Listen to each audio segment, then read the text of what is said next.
I have taught with the anointing and I have taught without the anointing, and it was pretty miserable without the anointing. So I have a hard time taking credit anymore for how good of a teacher I am, because I've been on the other side of that and that was no fun. So,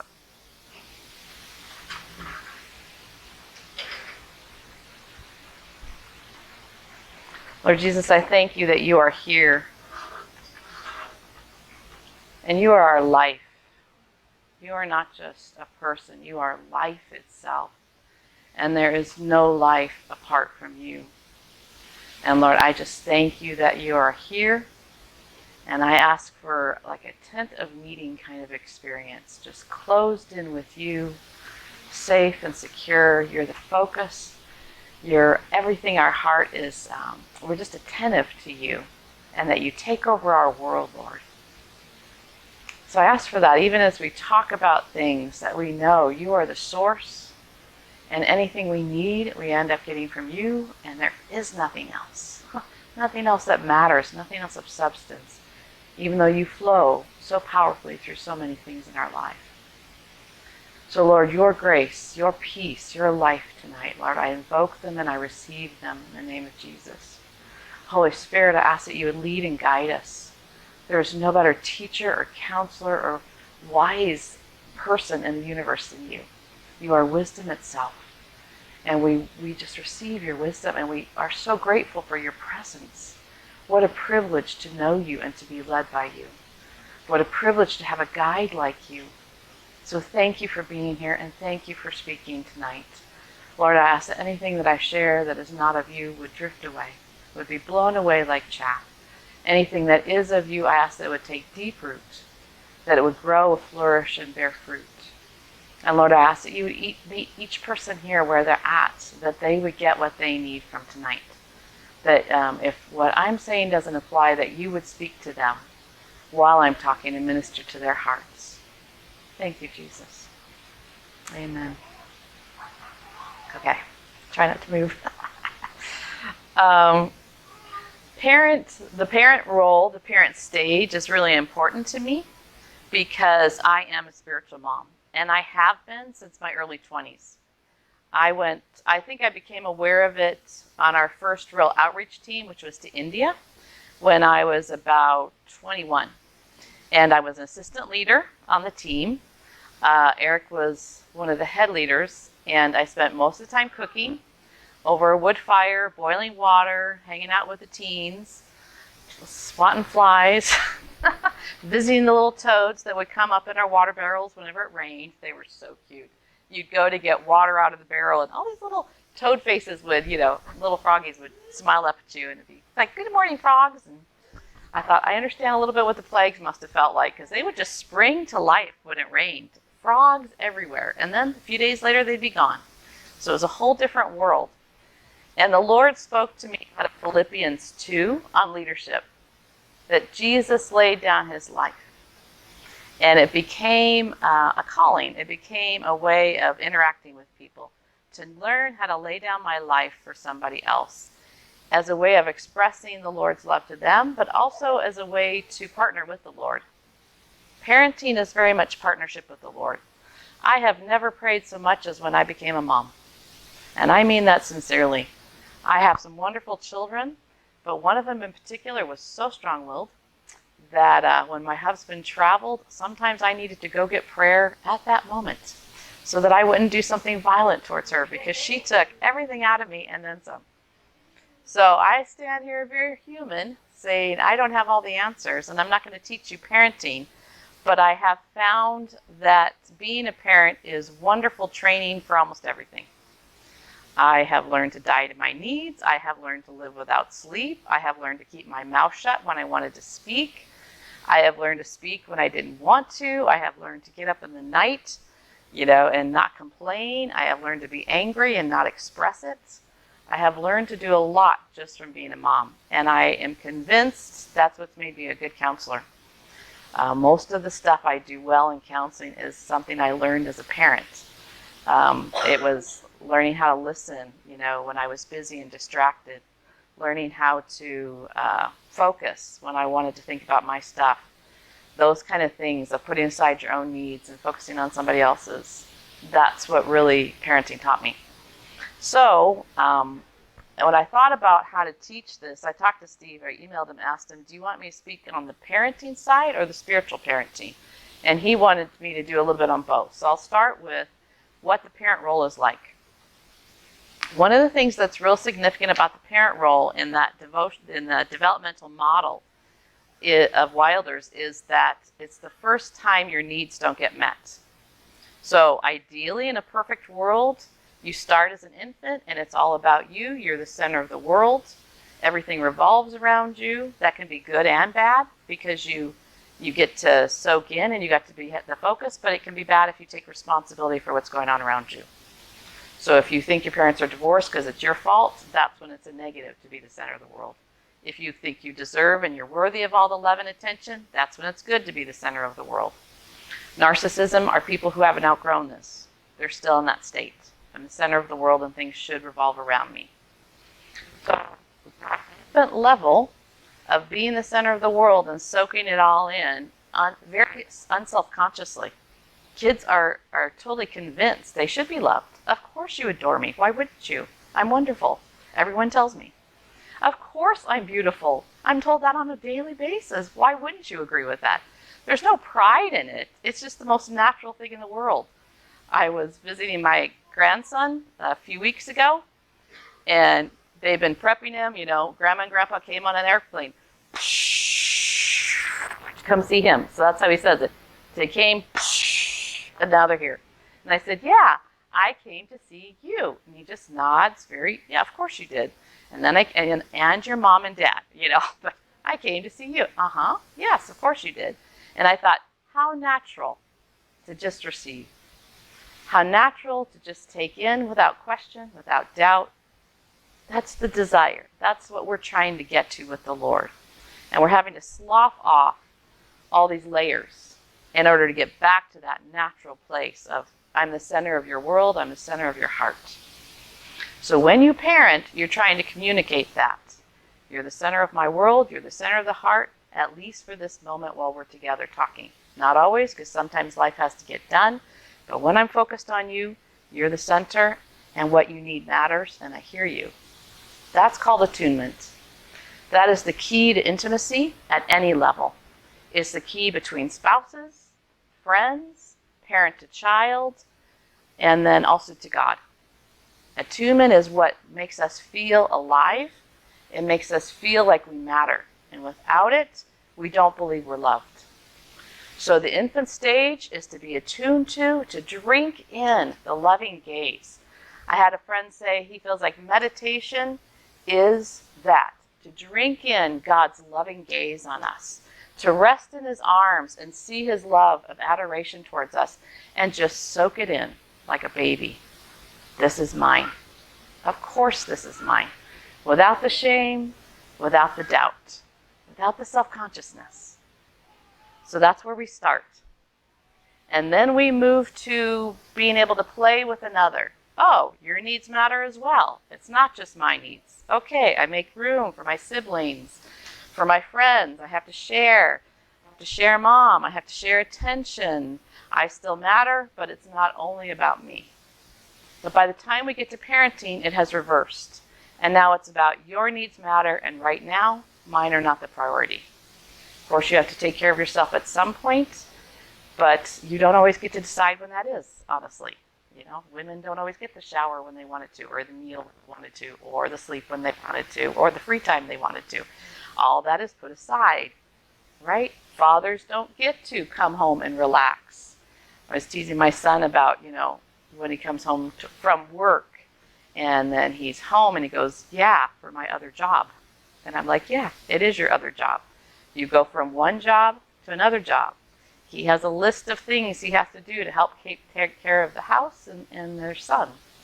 It's a second job. He doesn't get to just relax and put up his feet or go for the long bike ride he used to take. It's about somebody else's needs. But if you ask a parent, do they resent this? There is definitely a transition time, and there is definitely a grieving season as you make that transition. But eventually, you get to a place where you really stop resenting it. I think it took about 10 years for me before I knew. There were different transitions along the way, but I think 10 years in, I was so kind of brainwashed, I forgot what it was like before that, you know? What did I used to do? I don't remember.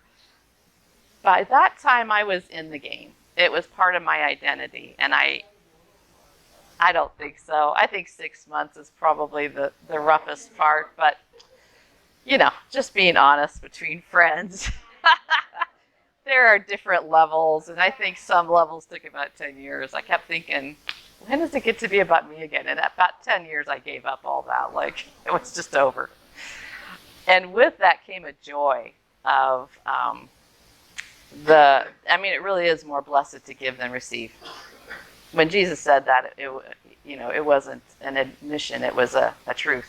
We are blessed when we give. And so parenting, I found one of the most profound ways to give. There's not a deeper way to impact somebody than through parenting. That applies to spiritual parenting as well. So for me, I'm not a have to influence the world kind of person. I am a let's go deep person. So to have 3 little people that were mine to be able to impact deeply was very meaningful to me. It was like, oh, I get to make the biggest impact possible on my little flock. You know, these are my little peeps that I get to disciple and influence. And so for me, I treated it like a calling. I treated it like a job. I tried to study for it, prepare for it, and work it just like I would anything else I felt called to. And that really helped me. It helped me to embrace it instead of feel ripped off or resist it. But like I said, that took time. That was very much a journey, and each child took another chunk out of my flesh. One friend of mine called those flesh burner moments, you know, when you're having to make these choices and you can just feel your flesh burning, like, slowly dying as you have to make one more choice for the child and not you. But those are the things that make us the most who we really are. The selfishness is not really who we are. It's a childish behavior that we do outgrow when we have something better, and a child can make that something better. Now, it doesn't have to be your child. I've seen people parent in a lot of ways, parent people in their family, parent friends, parent lots of different situations, classrooms, where they do the same thing. Somebody else's needs comes first. That's my priority, that's my focus, letting the Lord flow through that. One of the things that was most meaningful is realizing how much I could access the Lord in my point of need. You have this feeling that you want to be competent, and I realized somewhere along the line that I really wanted to outgrow depending on God. I was really hoping to one day be able to live the Christian life without Him. And I was like, now that's an odd thought, but that's really what I was hoping for. I was hoping that someday I would be it. I would be spiritually mature. I would know what to do and have the answers, and God would be very impressed with me and proud. And He would pat me on the back, and I would graduate. And that sounded like a really good idea. And so I studied like I was going to somehow have a test and face my boards and then be licensed and then be credible somehow. And much to my surprise, God's agenda was to make me more and more needy. As Steve said, it's in your weakness that you really meet the Lord. And so His agenda was to make me needy, and He did that a lot through my parenting. Having situations where I was not in control. My father used to say, children keep you humble. And boy, was that true. The stuff that would come out of their mouth at the most inappropriate times to the wrong people. And I would just be like, I really didn't teach them that, My grandson has a new swear word that he learned from my son during driving, truck and something else that rhymes go together. And I'm just like, okay, not what he wanted his grandson to share with me, But I was on the way to a convent once. I have great aunts who are nuns, and my dad swore, and so I started making it a sing-song and was still singing that little song as we went into the convent to visit the nuns. So those things happen. Our humanity becomes displayed for all to see. When they say it's shouted from the rooftops, it's your kids doing the shouting. Who knew? I was trying to fast one time, and I wasn't telling anybody, but my daughter felt free to share it with everyone. Oh, Mom's on a fast, she can't eat. I'm like, thanks, honey. So much for not letting your right hand know what the left hand's doing. So there's a way in which we are seen, whether we want to be or not. Our humanity is no longer hidden. And the places we would like to keep hidden, that doesn't happen because the children see it.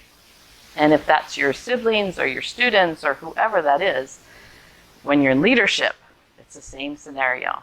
Leadership is a form of parenting. A good leader is a good father. And when you see somebody who's not being a good father, there's usually a lack in the leadership. We trust people who we feel like our needs matter to them. If our needs don't matter to them, we don't trust them. Why should we? We're being used. There's not a lot of in between. Either if your needs matter to that person and you feel safe, or your needs don't matter and you feel used. What else is there? Right? And yet leadership is based on your needs don't matter. And it's okay if everybody agrees to lay down certain needs. If we agree to fast together, if we agree to do certain things together and lay those needs down corporately, and there's an agreement to buy in, it works. But if it's dictated to you, you will do this, you will do that, okay, it's no longer parenting, it's a boss. And biblical leaders are parents. They're shepherds. Not that they're going to meet all your needs, they won't. But it's that idea of your needs matter, they count, they're at least listened to and validated, hopefully. You feel the difference? Parenting, parenting and being used. So when we parent, we want to make sure the overwhelming feeling is you matter. So my strong-willed one, when she was 4, she put her little hands on her hips. And I had just told her, well, I'm the mom, so I am the one who makes the decisions. And she said, so when do I get to decide? At 4 years old. And I was like, what is coming when she's 14? If she's already saying this now, where am I going to be in 10 years?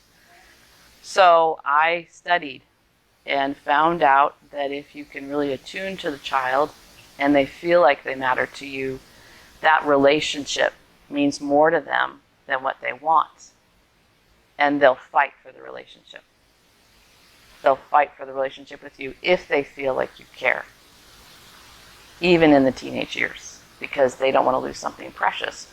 Now, if you are not tuning to them, they have nothing to lose. And they will go find that attunement somewhere else, like the people they hang out with, and therefore gangs. They're creating another family unit. They're intensely loyal to it because here their needs matter. They're being tuned into. Right? So the essence of what we're trying to do with church is create this atmosphere where you matter. You may not always be the center, but your needs matter. You deserve to be heard. Somebody will listen. Somebody will care, even if they don't do what you want. There's the listening and the attunement, but there's also but you aren't always going to get what you want. Boundaries. The attunement, boundaries. So by the time parenting stage, when you are into that stage, hopefully you have internalized nurture and boundary. Nurture being more the feminine, maternal way of looking at things. Mom who loves you, kisses your boo-boos, and never believes you could be a bad guy. And then father who protects you, will get the shotgun out if the boyfriend's not behaving, sets the limits, real clear on what's good and acceptable and what's not. And we internalize those two things, the nurture and the boundaries. We take them inside and it becomes part of us. And how they treated us is how we treat ourselves. If we were never given boundaries, we don't know how to make boundaries. If we were never given nurture, we don't know how to give nurture. This is all relational. That's all subconscious learning, meaning we're not even aware of where we got this picture from. But it will become how we treat ourselves, and it will become how we treat those who are important to us. And when we don't know what to do, our brain will go back and check the files to see what our people do, our tribe. And that's the family. So I would hear myself say things I heard my parents say that I swore I would never say, and it was coming out of my mouth. And I'm like, what just happened? I've worked so hard. Well, I didn't know what to say. My brain went to the files. It pulled up, this is how your people act in this situation, and that is what I did. Until I challenged it, I would have to apologize to my child. I would have to face what I had done. I would have to repent of it. I would have to, acknowledge this is not the way I want to handle this. And when I could work it through, then I could change the pattern. But if I hadn't confronted it, it was automatically what I had been taught. Right? So I'm just here to say that is not your fault. If you act the way you were trained to or the way you were treated, that's very normal, that's very human, but you also don't have to stay there. You get to choose.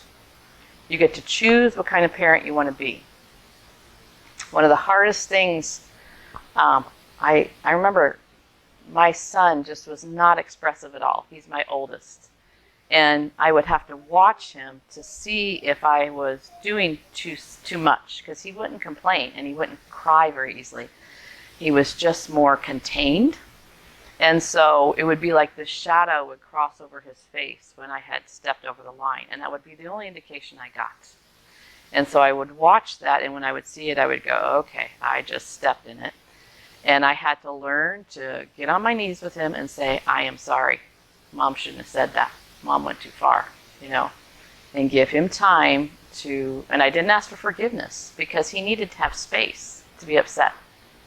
And if I asked for forgiveness immediately, it was pushing for a response that didn't let him breathe, didn't let him have his own reaction, right? So I just apologized, say, I'm really sorry, and that was my part.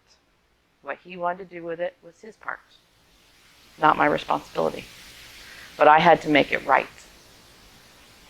And he could feel that I was repentant.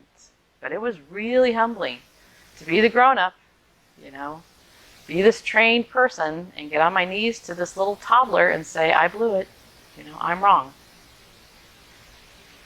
Does that make sense? Okay, I just want you to take a minute and think of something hard that you went through as a child and the response you got from your parents, and then think, what if they had done that with you? If they had apologized and said, I'm wrong. I'm sorry to hurt you. I really regret it. Just take a minute. How would that have impacted your heart? Yeah.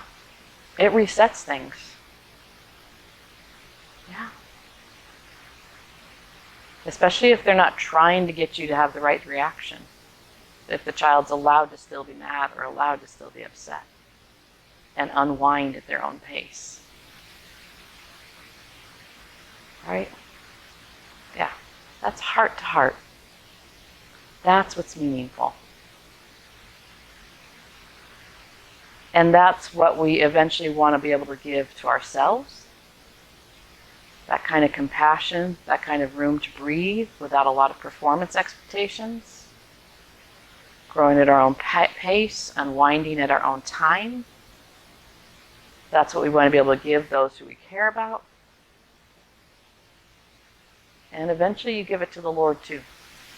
When you're disappointed with him and he doesn't do what you expect.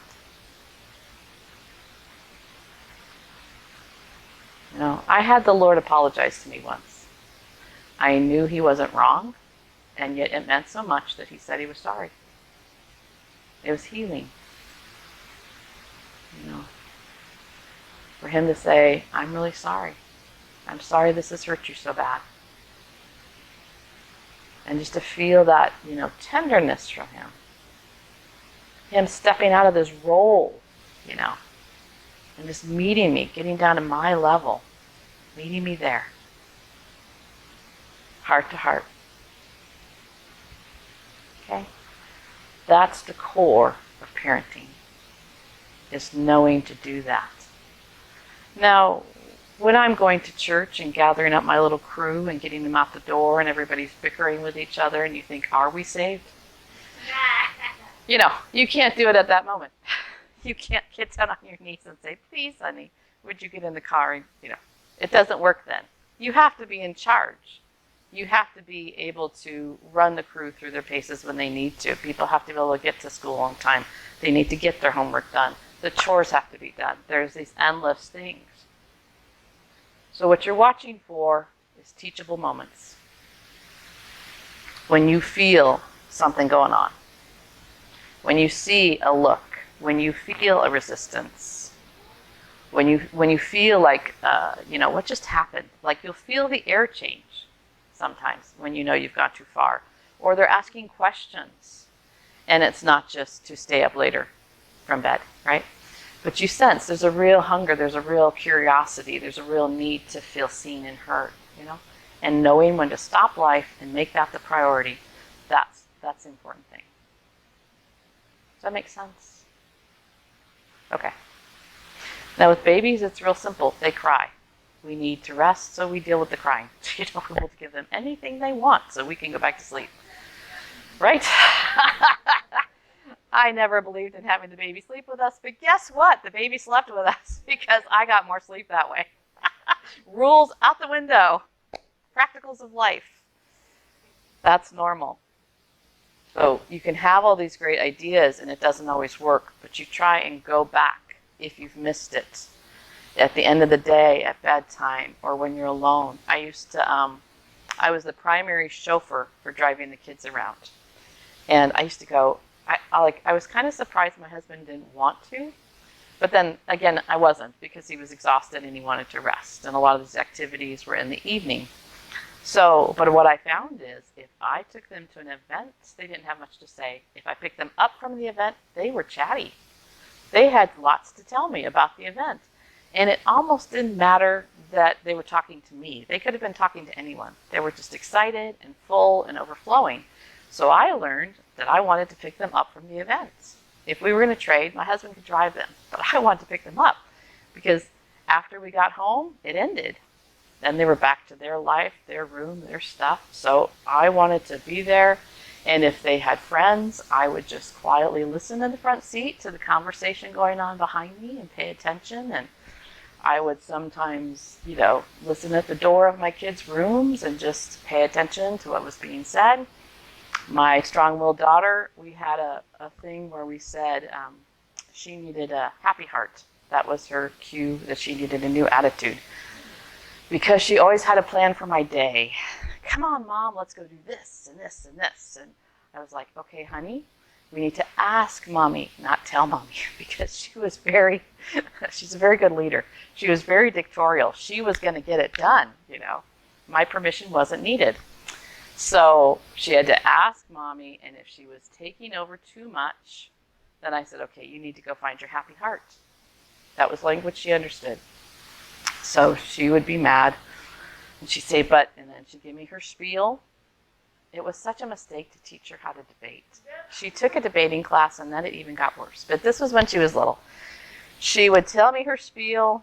She's a great salesman on why I should be doing what she thought I should be doing. And I would listen, and I would go, okay, I get it. You want me to do this and this and this, but I'm not going to.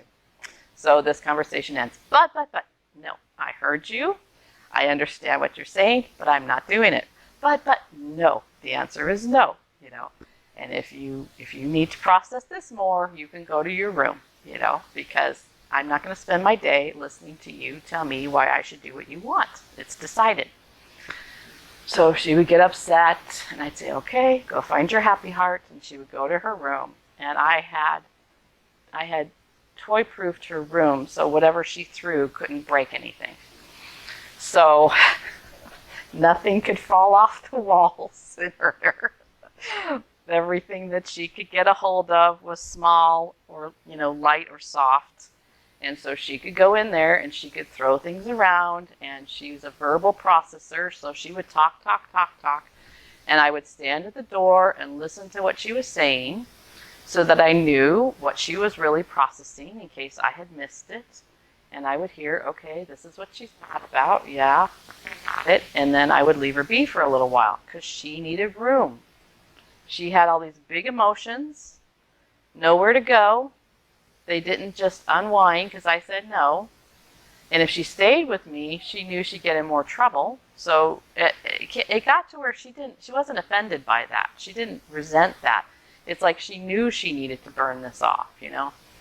So she would, and then I would check back in, and for her it took a good 30 to 40 minutes before she kind of calmed back down, and then she'd be playing quietly with her stuff.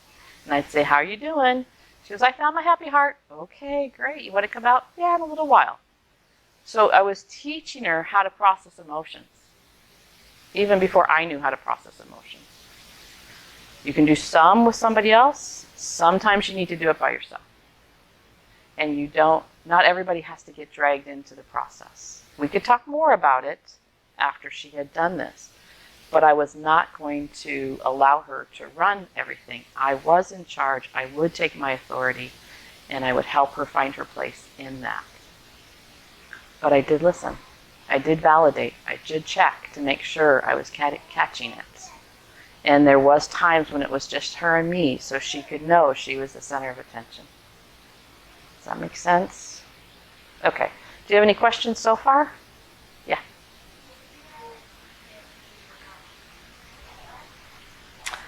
Go to the car. And you can't talk to them when they're in public. There's too much.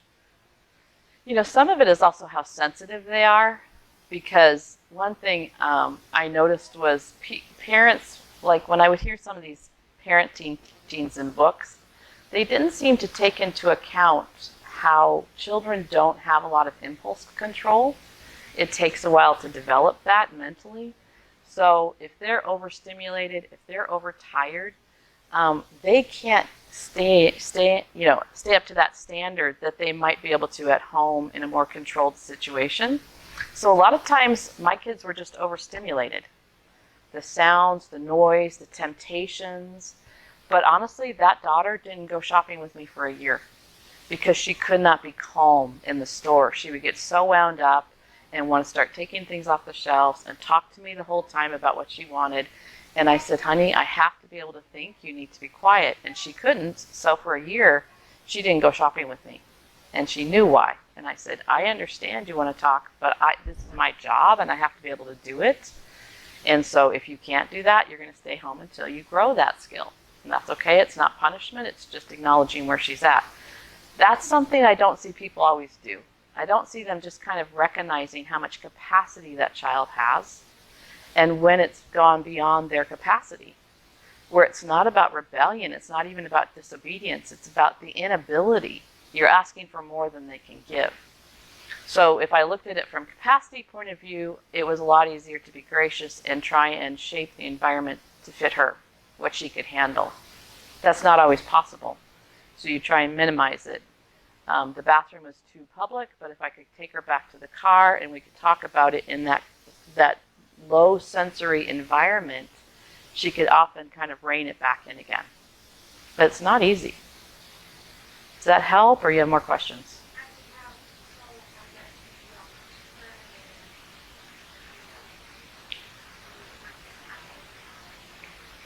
Mm-hmm.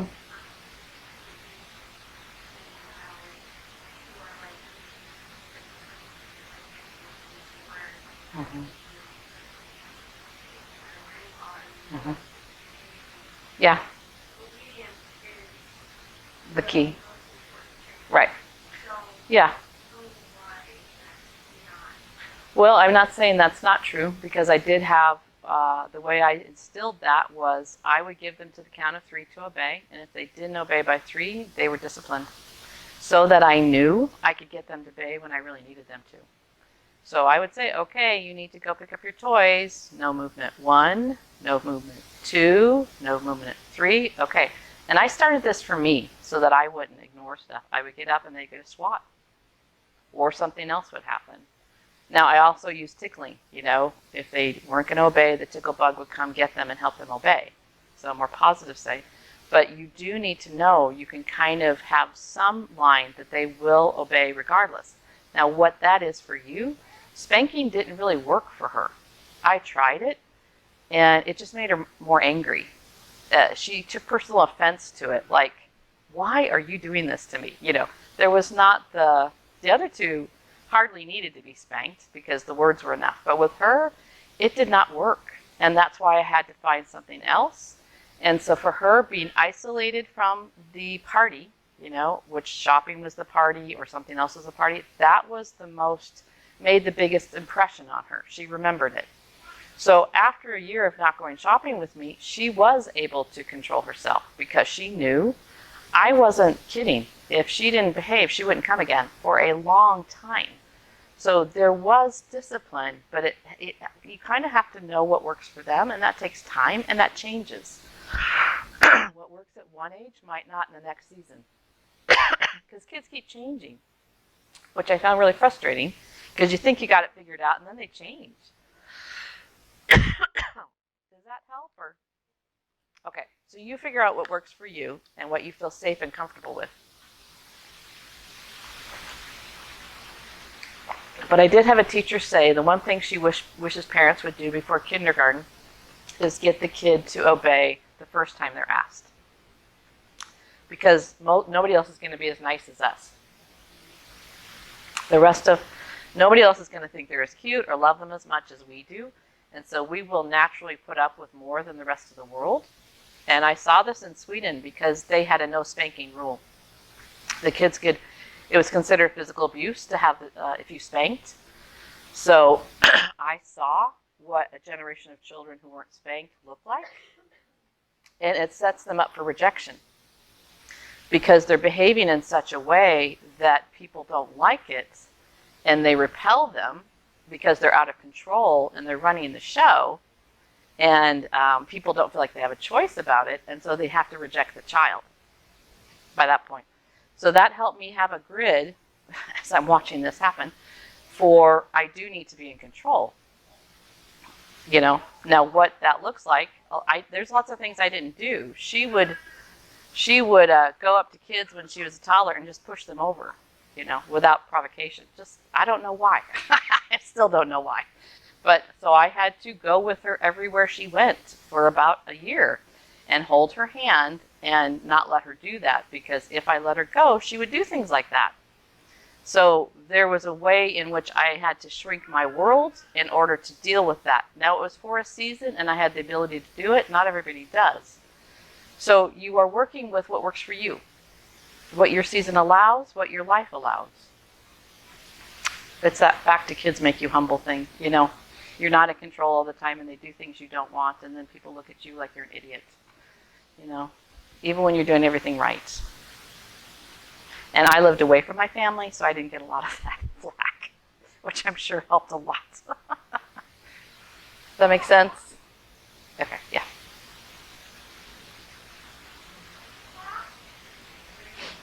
Mm-hmm.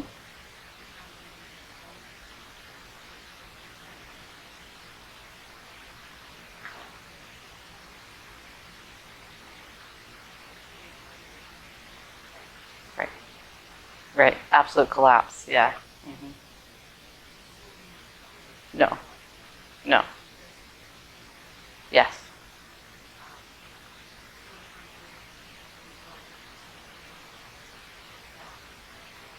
Yeah. Right. Right. Yeah. Well, with this same daughter. Yeah. Oh, the question. What do you do when how old is she? A year, 2 months? 14 months. And they are discovering their emotions and it's too big for them to handle. And the usual disciplinary things are not helping. They are making it worse. Right. So the one you said about holding them is a good one. What we ended up doing with this one is I would go and rock her.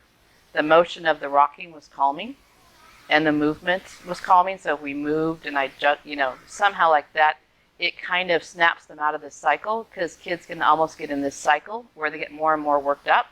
And so you're trying to interrupt the cycle a little bit by distraction or bouncing or movement or change of environment, just to kind of get them to notice something else and bounce them out of that.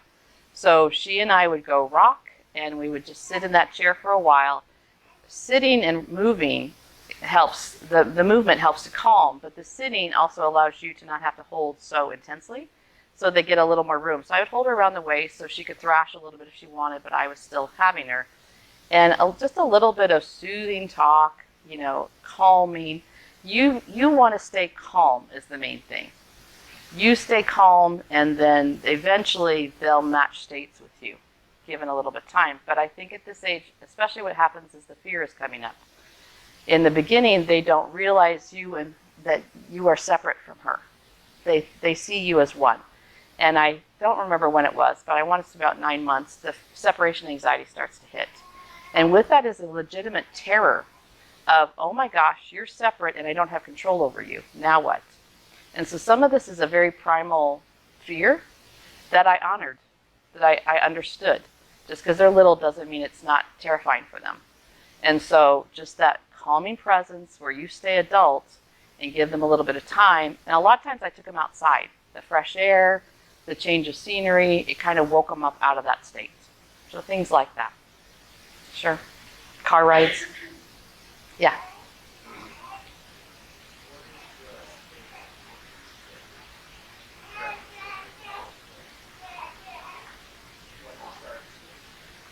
The big emotions?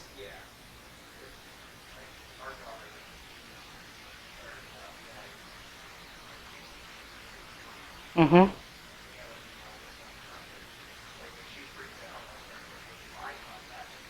Right.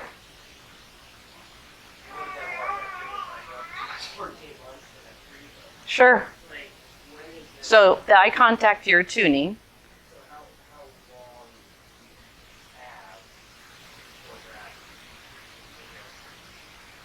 Resolved?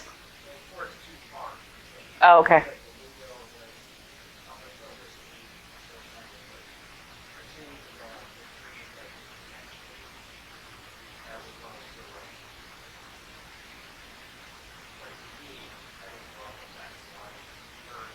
Right.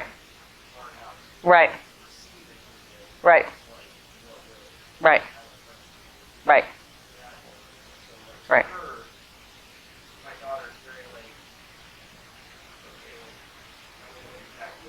Uh-huh.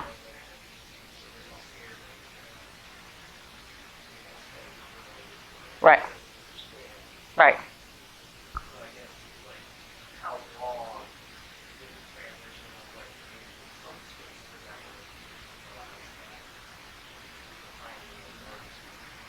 So is this a change in behavior? It wasn't like this before?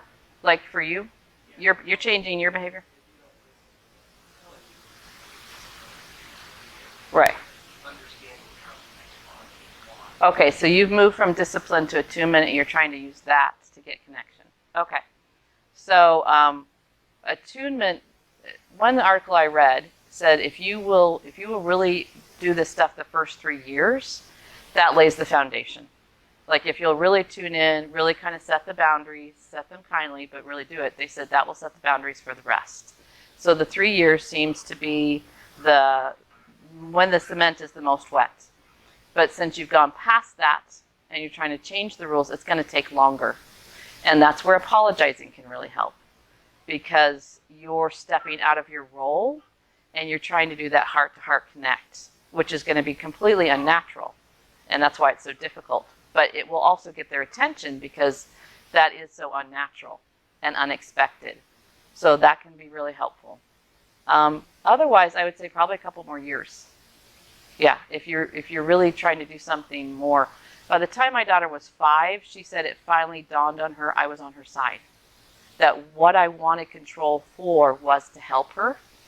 Now, I had been doing this for 5 years, and it finally clicked in. And honestly, she changed. She went from being so, I got to be in control, to, okay, you can tell me what to do. So I never knew that's what this was about, but there was enough pressure in our lives and tension in our home, and she was absorbing that. And we were stressed, and she was absorbing that, so we didn't feel safe. So something about 5 years, she was finally convinced. Now, one of the things the Lord had me do was pretend to cry. When she was really upset and wasn't listening, instead of ramping up to anger, he said, I want you to pretend to cry. And so I did. I was like, oh, I sat down, and she comes running over. What's wrong, Mommy? And I said, I'm just so sad that we can't work this out, And that put her in control. Right? Now I'm the vulnerable one. And now she can do something to help Mommy. So that's why I prayed so much. because sometimes the Lord would give me just little nuggets like that, and that would be enough to change the dynamics and get me through the next rough patch. So I prayed a lot, just asking the Lord, help me. I don't know what to do. I don't know how to do this. And then listening. Journaling about it is a really great idea. Taking that relationship with your daughter and journal about it every day and ask the Lord to speak to you about it would probably be one of the most helpful things you could do. Okay, Steve was first. Just using all this brain science vocabulary that we have, returning to joy, breathing, calming, and all that kind of stuff. Can you comment on just the overall need for that and child discipline versus what's the transition of, like, when you get mad and you have to discipline, you always want to. Well, you want to discipline before you get mad. So if you're getting mad, you're waiting too long. So you want the boundary to be somewhere else so that you can catch it before it becomes emotional for you. So the idea is, what behavior are we trying to get, and then how do we build that behavior? So that's why I did the 1, 2, 3 SWAT. That was, for me, a deadline. That was the line in the sand, and then they knew I wasn't waiting to be mad. I was waiting to be obeyed. Right? Well, so pretty much you always want to be in a relational mode. Yes. Yes. Right. And so if you're going past that, it's gone too far. So you're trying to back up the behavior to be in that sphere where you can stay relational. And that's why I had to get people to pray for me. That's why moms need help. That's why, if you can, you get the support you need so you can stay relational. I had to go sometimes lock myself in the bathroom until I could calm down, to get my relational circuits back on. Or sometimes you make a joke about it instead of dealing with it and making it so heavy and serious. And start kissing them instead or tickling them instead so that you lighten the whole thing up. It's very easy to make it so heavy, and it doesn't have to be. The tickle bug was almost as effective as the 1, 2, 3. I just couldn't always tickle them. But here comes the tickle bug to help you obey, and then just tickle them and they're laughing, and you break that tension, you break that power struggle. Distraction was one of the best things for breaking that tension. Just to start talking about something else, take them to the window, point out the birdie, anything you can do just kind of breaks that cycle. Does that make sense? Yeah. So, how can you try this growing up body? Okay. I'm trying to send you the tickle bug today. Yes. No. So when you go to spiritual parenting, it's a different ballgame, because supposedly these people are adults or are mature at some level. So one of the things, our relational maturity changes by the moment, depending on our brain state. The more stressed you are, the more mature you are. I saw a chart once that was, if you were light, you're at an infant level of maturity. If you're stressed, you're at like a toddler to school age maturity. Only when your relational circuits are on are you actually adult. That's the only time. So I never really cared about relational circuits till I read that. And I'm like, well, I'm adults. It's like I have these things on. How do I do that, So that's what you're watching for. So spiritual parenting, one of the first things you do is, what emotional age are they acting at right now? And then adjust your behavior accordingly. If they're acting like they're 4, you don't come at them with rational explanations for why they should do something different. You come to them being relational. So how are you doing? How's this going for you? How's this working for you? And you give them a chance to offload. Most of the time, people just need to be allowed to vent, and then you validate them, and they can kind of recharge again. They can kind of reset. My little girl was doing that when she was 4. But adults who have never been allowed to do that, being heard and getting to speak out what they're feeling and their emotions can be very stabilizing. Because all of a sudden you matter. Somebody's taking the time to listen to how you feel and what you're saying, and so you matter.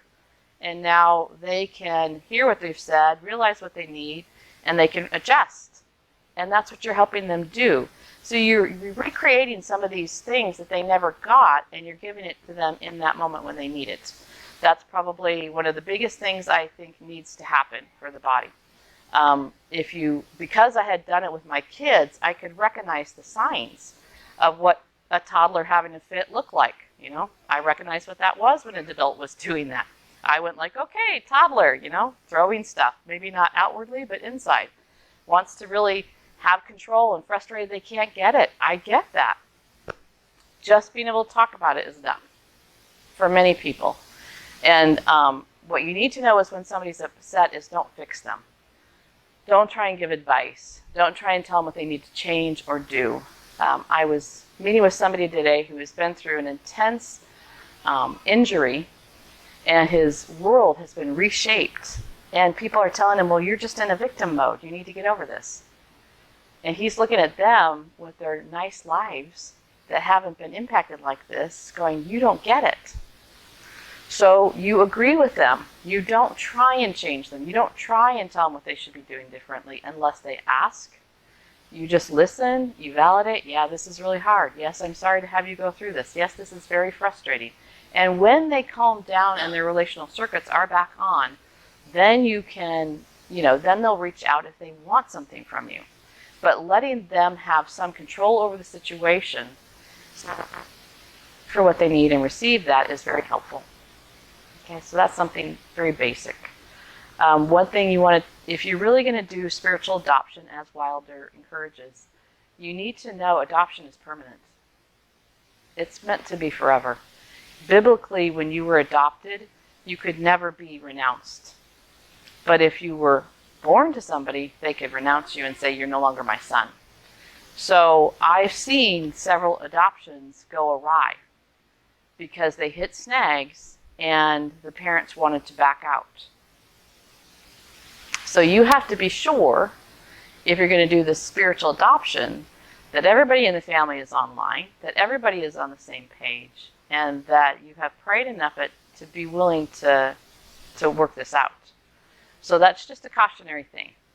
I talked to another counselor about this, and he said, it sounds good, but it sometimes blows up. And it did for Wilder, too. If you read the last chapter of his book, Casting Down the Red Dragon, he talks about his experience of spiritual adoption and what it cost him.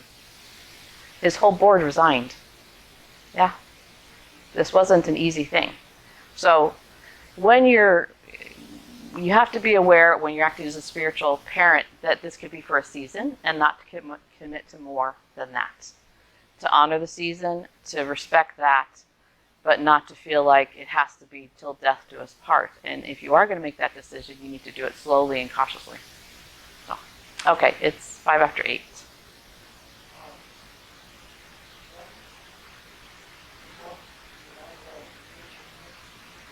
Yeah, if you guys are okay with it. Okay. So does anybody have any questions about spiritual adoption? Or spiritual parenting?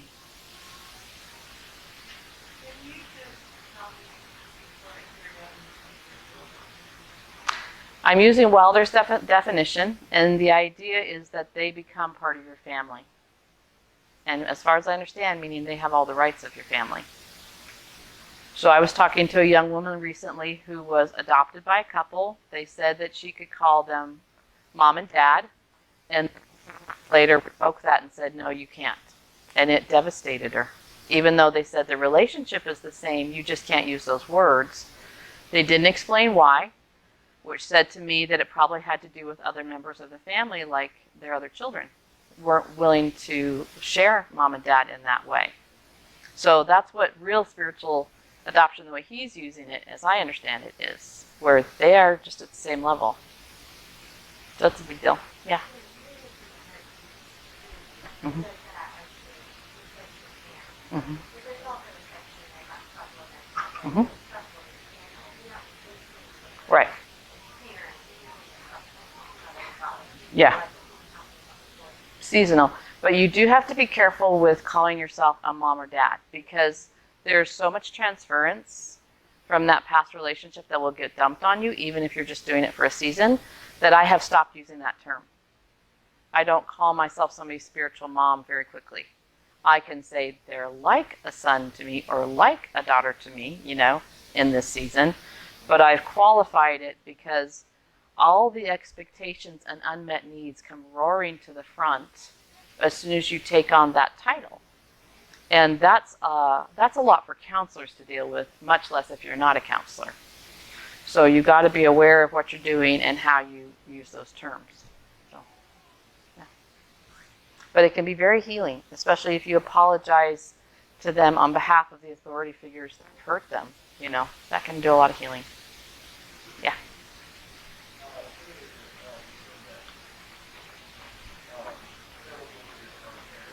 Mm-hmm.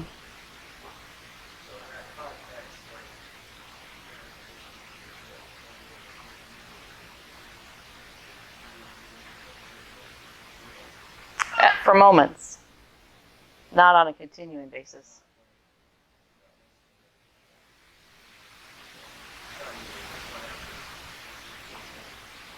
It's that same thing back to attunement and obedience, you know, the tension between the two. The group might have certain standards of what's required, and when you step out of those standards, there might be a discipline that the group has decided is appropriate. But what tends to happen is the leaders want to control people, and so obedience is the easiest, fastest way to control them, and then you don't have to listen. It's a lot of work to listen. It's a lot of work to attune, as you know, you're experiencing. So leaders often don't want to do it. You know, if somebody could come to them and in 5 minutes say, this is where I'm at, this is my unmet need, this is how I feel like you're not meeting it, and what can we do about this? They might be able to handle it, but sometimes it takes people 1 or 2 hours of conversation for the adult, you know, in the mentor or whatever, to piece together what they're trying to say and then feed it back to see if it's okay. So it's not very easy to do it, but that is kind of the goal.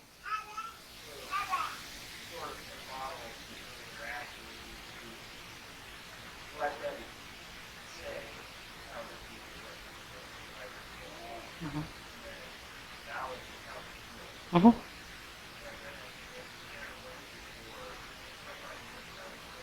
Mm-hmm. Mm-hmm.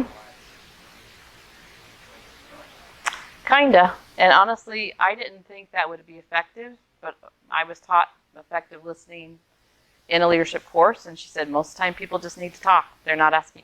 It's a problem. I tried it, and she was right. 80 to 90% of the time, they knew the answer. They knew what to do. They just needed to verbally process it. And I don't agree with always their conclusions.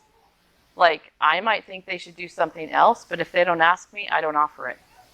But I can agree with their emotions. If I were in your shoes, I would feel like this too. I can see, if you're interpreting it that way, why you feel that way. That's not saying you're interpreting incorrectly.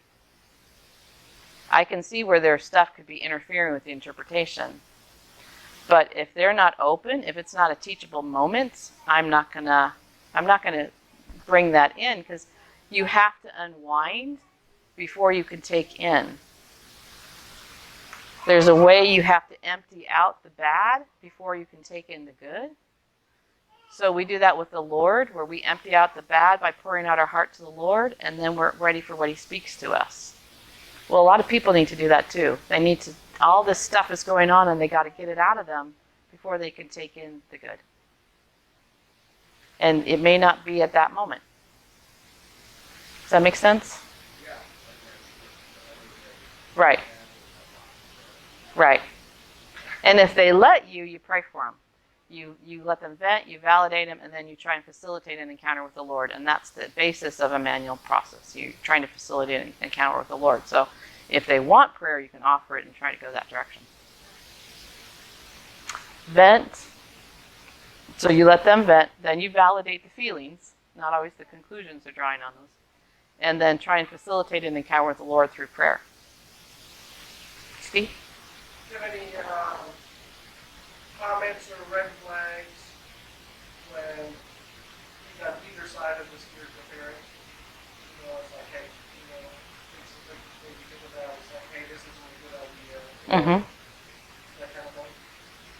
When you feel overwhelmed, either on either side, when you feel overwhelmed, when you don't know how to calm that person, or you don't know how to get relational again, when you don't feel like you can kind of navigate the relationship somehow and it feels out of control, if it feels like they're making all the rules and you don't have a say on either side, then I would say you're probably in too deep.